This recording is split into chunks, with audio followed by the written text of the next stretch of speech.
काय प्रश्न आहे? मूळ संख्या शोधा. 1 ते 10 मधल्या मूळ संख्या शोधा. 11 ते 20 मध्ये किती मूळ संख्या आहेत त्या शोधा. पण पहिल्यांदा पहा, मूळ संख्या म्हणजे काय? मी काय शिकवलंय? मूळ संख्या म्हणजे काय?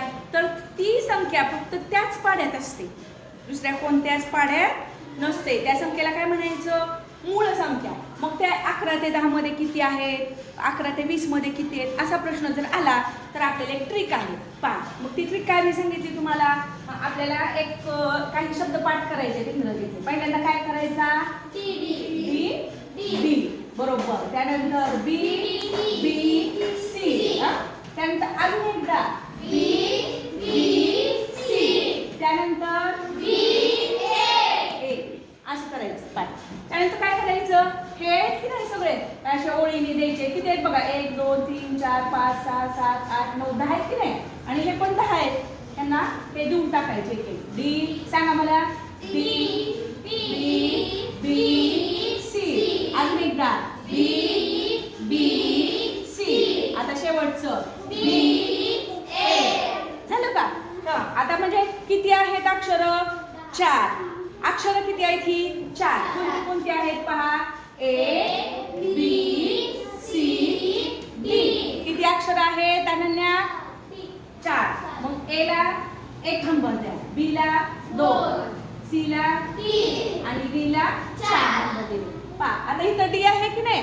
मग ह्या डी चा किती नंबर आहे? 4. म्हणून याला 4 लिहायचे. इथं पण डी आहे. डी चा किती नंबर आहे? 4. बी चा 2, बी चा 2, सी चा 3, बी चा 2, बी चा 2, सी चा 3, बी चा 2 आणि ए चा 1 नंबर दिला. म्हणजे ह्याच्यामध्ये एवढ्या संख्या आहेत बघा. 1 ते 10 मध्ये 4च मूळ संख्या आहेत. 11 ते 20 मध्ये पण 4. 21 ते 30 मध्ये 31 ते 40 मध्ये 41 ते 50 मध्ये 51 ते 60 मध्ये 61 ते 70 मध्ये 71 ते 80 मध्ये 81 ते 90 मध्ये 91 ते 100 मध्ये एवढ्या मूळ संख्या आहेत. मग आता ह्या 1 ते 100 मध्ये एकूण मूळ संख्या किती आहेत आपण मोजूया. पहा, 4 आणि 4 किती?